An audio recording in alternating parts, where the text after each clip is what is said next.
Pastor, me responda uma coisa, disse um seguidor. A confraternização é antibíblica? Ou seria uma forma das seitas manipularem os seus prosélitos para um fim específico? É sobre isso que nós vamos falar hoje. Você não pode perder. Fica conosco até o final deste vídeo.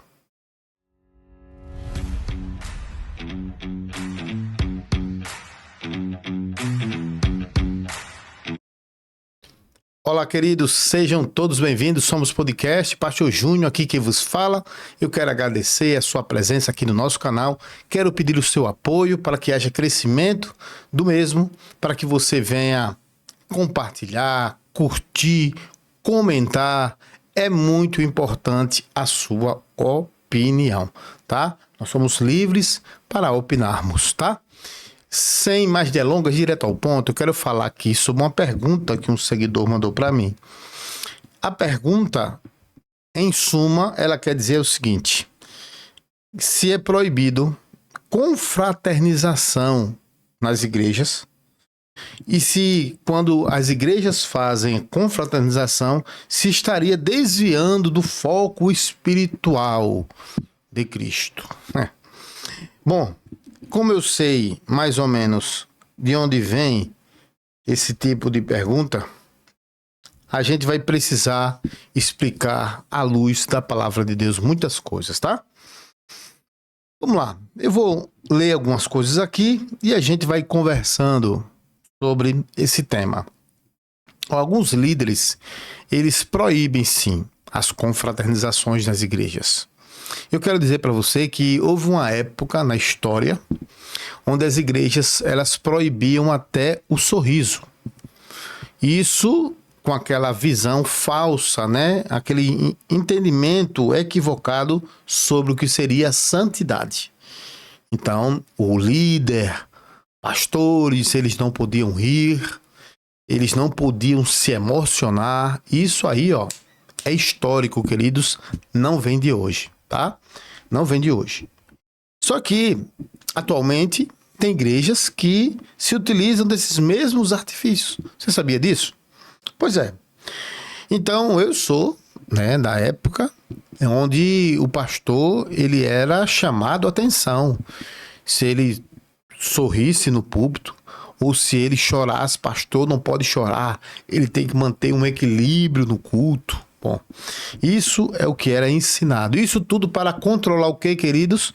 As emoções. Para controlar as emoções.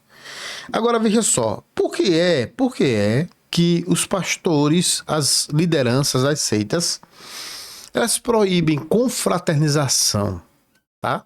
E essa confraternização eles proíbem na igreja, mas algumas igrejas radicais, inclusive, elas têm uma certa forma de controle das confraternizações que se tem entre os membros, nos rallies, etc e tal. Por exemplo, é dito, né, que o pastor não pode ficar muito da ovelha, perto da ovelha. Ele não pode se dar ao luxo de participar ali dessas confraternizações direto, porque senão vai gerar uma intimidade. E aí ele vai perder o governo. E o pastor deve se manter distante das ovelhas, porque senão a ovelha pode confundir essa situação. Mas vamos lá, por que é então que as igrejas ou as seitas proíbem a questão da confraternização? Bom, o primeiro fato que nós vemos é que os líderes eles buscam controlar completamente a vida dos seus membros. As seitas, elas querem saber o que você curte, o que você lê, tá? O que você assiste, para onde você vai, com quem você está se relacionando. Aí a gente vê, irmãos, circulares, por exemplo, da seita cristã Maranata, né? Circulares proibindo membros, né, de inclusive assistir canais de apóstata, de hereges, né, proibindo visitas dele. Isso é a forma de quê? De controlar a vida das pessoas. É o controle social. Então, as confraternizações, ela podem incentivar conversas, diálogos, troca de ideias, tá? Entre os participantes ali. Aquela roda de conversa descontraída, sai muitas coisas, muitas conversas. Então, ela tem o objetivo de fazer o controle. Por isso que elas não permitem, tá? Algumas não permitem confraternizações, tá? Isso em qualquer lugar que não seja a igreja. E daqui a pouco eu vou falar sobre confraternização na igreja. Outra coisa que ela faz é o isolamento de seus membros. Então, no ato de controlar, ela quer que os seus membros fiquem isolados. Isso é uma estrutura de seita, tá? Ela quer que os membros fiquem em casa, com a família. Isso é uma forma de controlar a vida dele. Isolar os membros. Certo? Só que olha só. No que diz respeito às confraternizações na casa dos irmãos, seria proibido? A seita Maranata, por exemplo, ela proíbe? Na primeira vista, não. Mas e essa pergunta? Que foi feita para os membros responderem em escola dominical. O que ela quer? Que tipo de confraternização está sendo falada? É no templo? Daqui a pouco eu vou falar sobre isso. Vamos lá. Atos 2:42, para ser bíblico, olha o que é que diz a Bíblia. Perseveravam unânimes na doutrina dos apóstolos, na comunhão, no partir do pão e nas orações. A Bíblia vai dizer, em Atos dos Apóstolos, tá? Que a igreja, ela se confraternizava na casa dos irmãos. Certo? De forma literal, queridos. Ó, verso 47, eu li o 2:42. Mas eu queria ler um pouco mais, tá? Verso 43 diz assim: E em cada alma havia temor, e muitas maravilhas e sinais se faziam pelos apóstolos.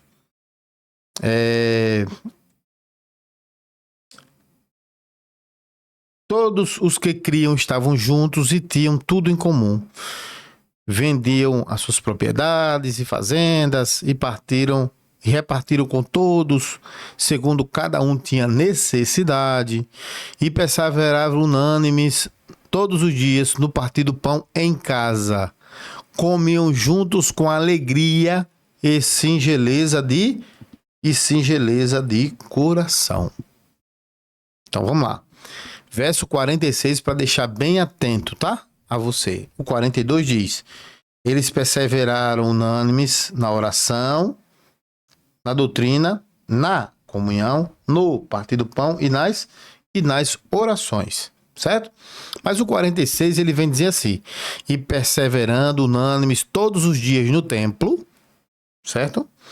E partindo o pão em casa, comiam juntos com alegria e singeleza de coração. O que é isso aqui? Confraternizar? Confraternização. É uma forma de você se confraternizar. Você partir o pão, né? E comer todos juntos. Era uma forma de suprir também a necessidade daqueles irmãos que eram mais carentes. Então, aqueles irmãos levavam comidas e todos comiam, partiam pão, dividiam os alimentos. E nada mais é do que uma forma de fazer o que, irmãos? De confraternizar. Confraternizar. Certo? Agora, vamos lá. Nas confraternizações, irmãos, existe o quê? Existe o convite, né? Vou convidar meu primo, meu tio para ir para confraternização, porque às vezes certas pessoas elas não vão para a igreja, mas chamar para uma confraternização, ela vai estar lá. É um lugar mais suave, mais leve, e até é uma estratégia de evangelismo. Você faz uma confraternização, chama um amigo, chama um parente, chama um vizinho, que não quer ir para a igreja, mas ele vai para a confra. E aí na confra tem a oportunidade de fazer o quê? Entregar a palavra de Deus, cantar louvor e estabelecer uma comunhão entre os irmãos. O que é que a seita faz, irmãos? Ela controla isso para fazer o quê? Por quê? Porque ela tem temor das influências externas. Ela teme que nessas confraternizações, pessoas que são externas venham ali, tá? No sentido geral, tá? Elas possam ser influenciadas por outras pessoas. Então, geralmente as lideranças no geral, não é só da igreja que chama Maranata não, tá? No geral, eles têm medo desses momentos. Certo? Outra coisa que eu queria falar é que ele tem uma doutrina exclusivista. Onde é que está isso? Vamos ver. Muitas seitas ensinam que apenas elas possuem a verdade, ou que o grupo é puro, se separando do mundo. Então eu não posso confraternizar com ninguém, porque só eu tenho a verdade. Tem uma forma de enxergar o porquê não confraternizar, tá? Então, participar de confraternizações, mesmo dentro do grupo, pode ser visto como uma distração ou algo mundano. Veja, porque desviaria de quê? Do foco. E o foco seria o espiritual, que aqui a gente está de passagem, e não estaria daria tempo para tratar das coisas materiais. A gente vai ver que a igreja apostólica, que é a igreja referência para todos nós, elas partiam pão de casa em casa. Esses líderes, o que é que eles fazem? Eles distorcem a Bíblia e para justificar esse isolamento das pessoas. Por exemplo, vamos lá. Vamos seguir, né? Quando elas fazem isso, irmãos, ela quer restringir os seus membros dessa alegria. Agora, o que dizer da Bíblia quando diz assim, regozijai-vos no Senhor? Digo outra vez, regozijai-vos. Como é que a gente pode dizer? Filipenses 4:4 diz assim, regozijai-vos sempre no Senhor, outra vez digo, regozijai-vos. Como é que uma instituição pode privar as pessoas de um momento de regozijo, de alegria? Um momento de confraternização é sim um momento de alegria. É sim um momento de compartilharmos o pão e exercermos a cristandade ali.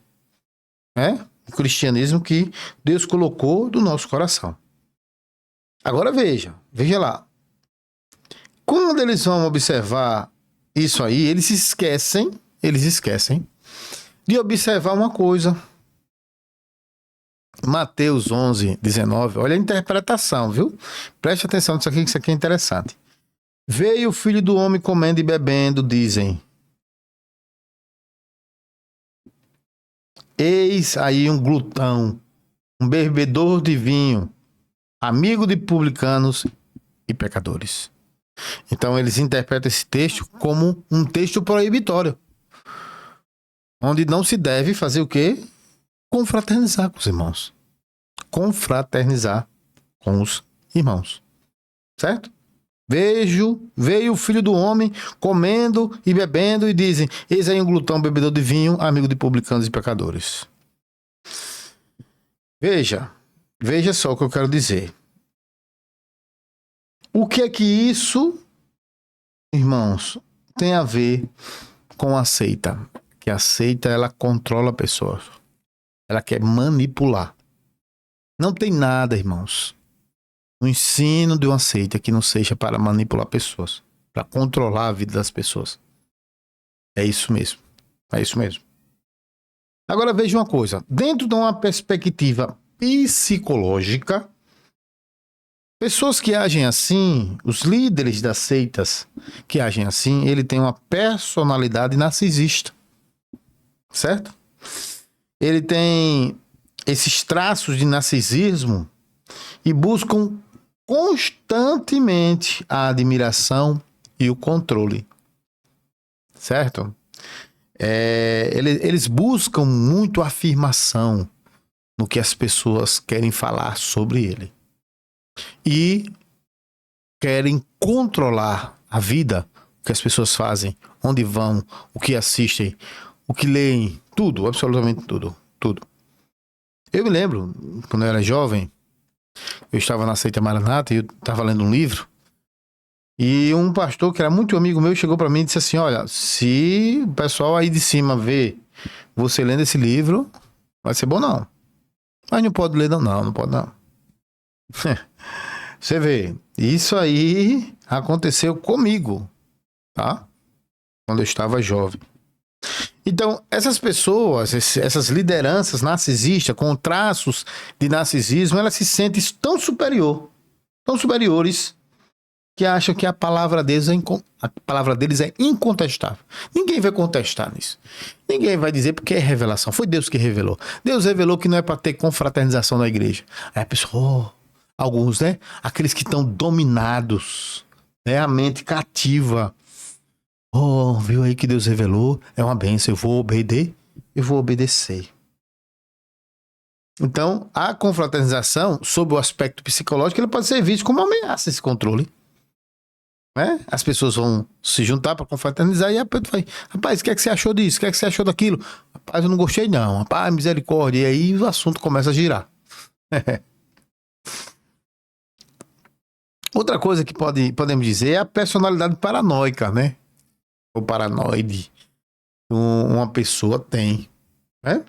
Indivíduos com transtornos ou traços de paranoides desconfiam excessivamente dos outros. Ele não confia em ninguém, irmãos. Portanto, não pode permitir confraternizações. Porque o que é que está sendo falado lá? Como a liderança não é onipresente, não vai saber o que está sendo passado nas confraternizações, daí eles desconfiam absolutamente de tudo. E eles veem o quê? Ameaça, irmãos, em tudo. Né? Ameaça em tudo. Medo de perder o trono, medo de perder o poder, medo de perder a presidência, medo. Então, a proibição de confraternizações pode surgir do medo irracional. Olha só. De que os membros estejam conspirando contra o líder e se rebelando contra a doutrina da seita. Olha como é interessante, queridos. Esse comportamento reflete uma tentativa de fazer o quê? De proteger o grupo, de blindar a liderança contra qualquer tipo de influência externa, certo? Outra coisa, dentro do aspecto psicológico, é a influência do transtorno de personalidade autoritária. A pessoa é autoritária mesmo, querendo controlar até se a pessoa vai se confraternizar ou não. Então, o líder ele exige lealdade cega e desencoraja qualquer comportamento que possa diminuir a sua autoridade. Atividade de comunhão, confraternização, podem ser vistas como momentos de rebelião ou distração, que enfraqueceriam a dependência emocional dos seus membros. E aí, onde é que a seita ela atua? Querendo controlar as emoções dos seus prosélitos. E aí, irmãos, há um impacto psicológico nos membros fora de série, tá?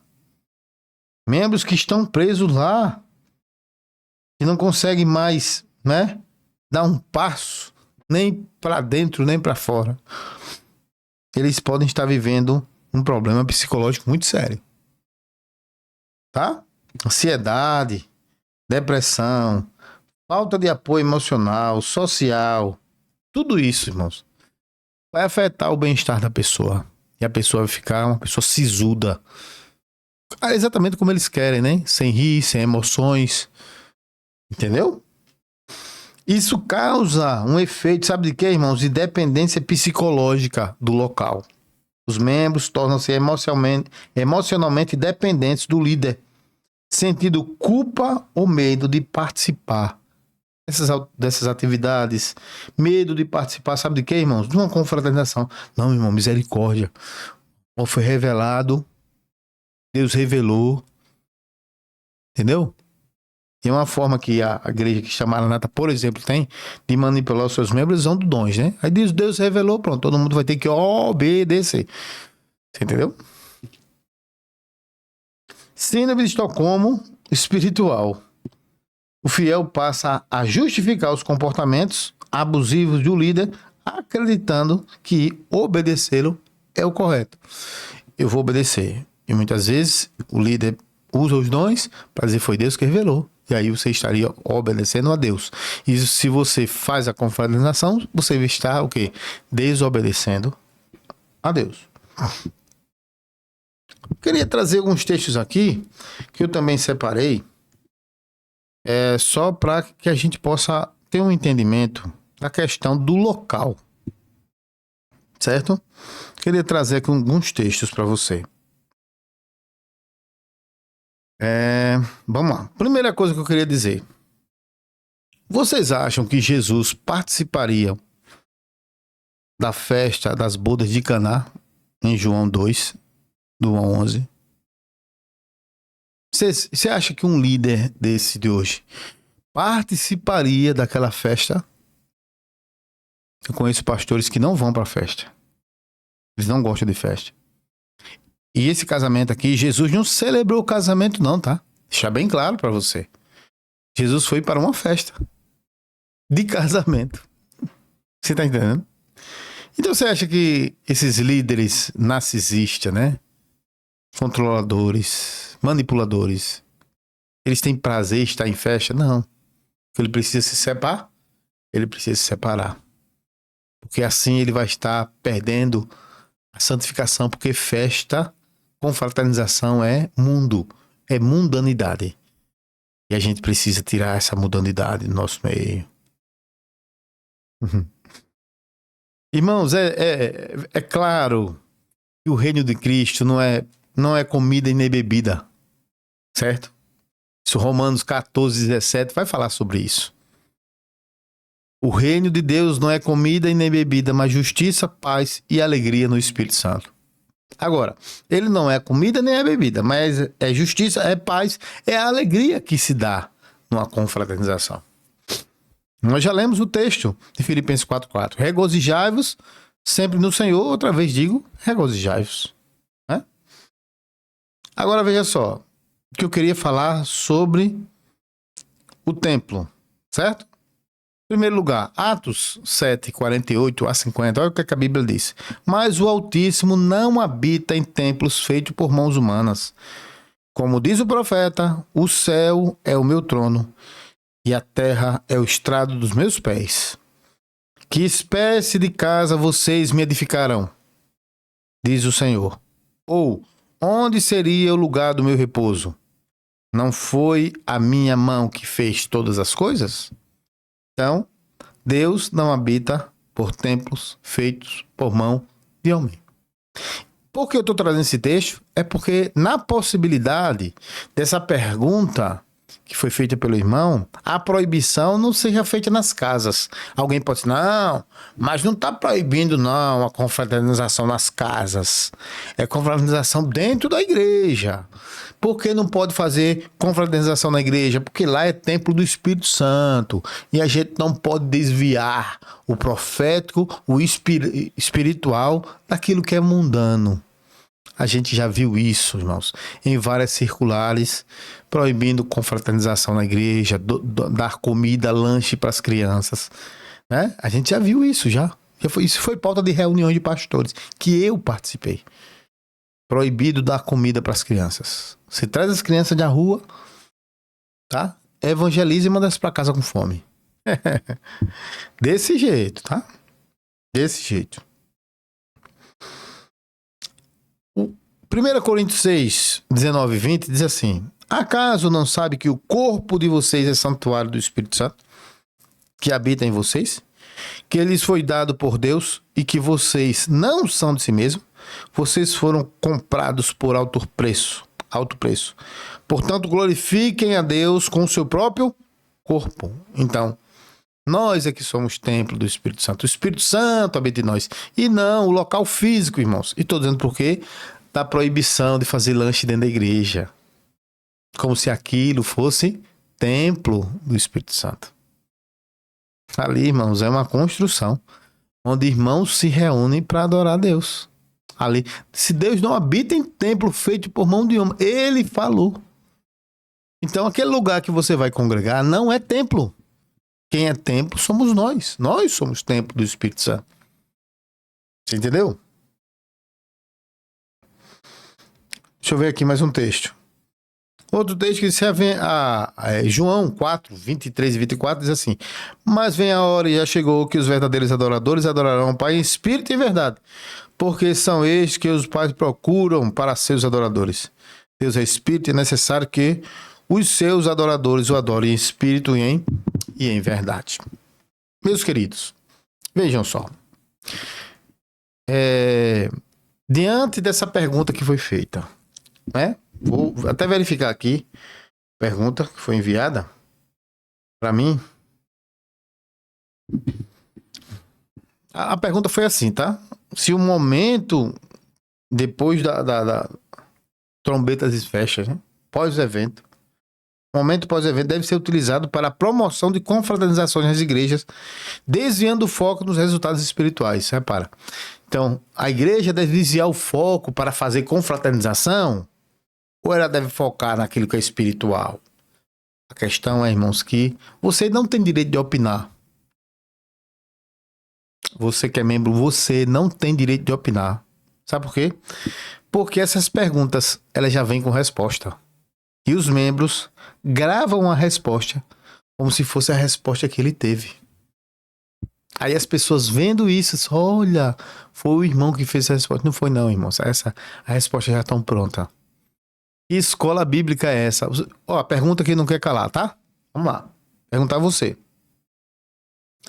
Qual escola entrega para o aluno o livro do professor? Qual é o livro do professor, pastor? É o livro que tem resposta. Ele tem as perguntas e também tem resposta. Qual escola faz isso? Nenhuma. Porque fazendo isso, ele vai incentivar o aluno a ser burro. Porque o aluno não vai estudar, ele não vai ler, ele não vai pesquisar, ele não vai ter um senso crítico. Ele não vai aprender. Ele vai ler o que está escrito. Aqui só uma crítica, tá? Os irmãos. Meus irmãos, pelo amor de Deus. É o desejo de se ver na tela. Grava no telefone e coloca no YouTube e se vê na tela do computador em casa, na tela da televisão em casa. Meu irmão, é que se prestam. Aí as pessoas que olham, tá vendo? O irmão tá alcançando. A pergunta, irmão, já vem com resposta. Qual é a resposta? Não. Então a igreja não deve. É a sua opinião, irmão. Você acha que a igreja não pode se confraternizar? Que ela não deve se confraternizar? É proibido se... Você pensa isso? Pois se você pensa aí, a sua mente está totalmente controlada. Você foi lavado. A sua mente foi lavada. Você foi alvo de lavagem cerebral. Não existe, irmãos. A igreja não é templo. Não é, vou dizer, a igreja não é templo. Templo somos nós. Nós somos casa de Deus, morada do Espírito Santo. Não, a igreja deve reforçar a mensagem do evento e buscar colher as experiências espirituais resultantes de conversão de visitante ao Senhor Jesus. O que é que ela quer, irmãos? Ela quer que as pessoas afirmem que o evento foi uma bênção. O evento flopado foi extraordinário. Foi um negócio assim, sem igual. Queridos, eu moro perto de algumas igrejas aqui, tá? E dia de domingo eu faço também academia para tentar controlar o meu peso. E para cuidar da minha saúde, né? Eu fui pra academia, terminou a academia e disse, rapaz, eu vou, no meu caminho da minha casa, eu vou passar. E era o repeteco da bênção do Trombetas e Festas. Irmãos, quando eu passei, eu vi uma senhora, duas crianças na portaria da igreja, a igreja fechada, mas dava pra ver pelos vidros, né? Fechada assim, a porta fechada, a irmã na portaria, cuidando da portaria da igreja, e a igreja tinha 3 pessoas. Veja só, a maioria dos crentes não gosta de escola bíblica, tá? Isso é fato. Pode olhar nos canais. Escola bíblica, quando a câmera vai passando, você vai ver poucas pessoas. Quer seja por tempo, desinteresse pela Bíblia. Os crentes, eles são assim, preguiçosos. Eles não gostam de ler. Mas é um evento que foi divulgado, proclamado, anunciado. Aí você poderia ter dito assim: ah, essas pessoas, elas estavam no Manaém, porque foi convocação para todo mundo ter lá. O que é que se espera, irmãos? Todo mundo deixar a igreja e ir pro Manaém. Tá lotadíssimo, flopado. Você via pelo espaçamento das cadeiras, região, vazia. Onde é que estava esse povo? Onde está esse 1 bilhão de pessoas? Veja, irmãos, o que a seita quer é controlar você. Coloca na escola bíblica dominical. Ela não diz assim, tá proibido você se confraternizar. Não, ela diz assim: você não estaria se desviando do projeto espiritual? Desviando do foco da eternidade? E entrega a resposta. E a resposta é: a gente estaria desviando. Não é para mudar o foco. É para permanecer. Então a igreja não pode fazer confraternização. Olha só, ela já disse no evento de crianças que não era para oferecer comida para criança. Agora proibindo confraternização. Só que os irmãos já estão libertos, né? Eu tô vendo irmãos aí, ó. Antigamente totalmente proibido, agora tá escancarado, os irmãos estão indo pra orla, glória a Deus. Vem tirando foto, né? Das luzes de Natal, das árvores de Natal, Papai Noel. Eita! Tá lá, irmãos. Os irmãos estão todos indo tirando foto. E aqueles que não publicam, deixam tudo em casa. Os que são espertos. Eita, tem muitos deles que não concordam com isso, nem vão pra igreja e é um lugar que a família tá ali, tá tudo certo. Então, querido, a pergunta foi: pastor, isso aqui é característica de seita? Oh, lógico que é. Manipulação, controle dos seus membros, do que deve fazer e o que não deve fazer. Aí ele coloca uma cereja no bolo dizendo: seria desviar do projeto? Aí pronto, é onde tá o laço. Fazem isso para a pessoa olhar: vem cá, comida é prioridade? Não, é o projeto. Então deixa a comida de lado, deixa a confraternização de lado e vamos pro projeto, tá? Bom, que Deus te abençoe, você que tá aí. Abra sua mente, meu irmão. Abra sua mente. Você está sendo controlado, você está sendo manipulado, tá? Meus queridos, estamos chegando ao fim desse absurdo dessa pergunta feita à escola dominical, já com a resposta, e você está se alimentando disso. Cuidado, meu irmão. Se alimente da palavra de Deus. É bem melhor. Isso aqui é fonte de vida. Embora a Igreja Cristã Maranata, pelo seu líder, disse aqui que a letra não tem mais efeito. A Bíblia perdeu seu valor. Ele falou na escola bíblica. Vejam só. Queridos, somos podcast. Terminando mais um episódio. Fique com Deus, que essa notícia tão triste, você não vai poder se confraternizar. Daqui a pouco vai chegar uma circular aí proibindo você de reunir sua família para comer no final do ano. Meu Deus, só a graça. Fiquem todos com Deus. E, meu irmão, tá sério o negócio, viu? Misericórdia.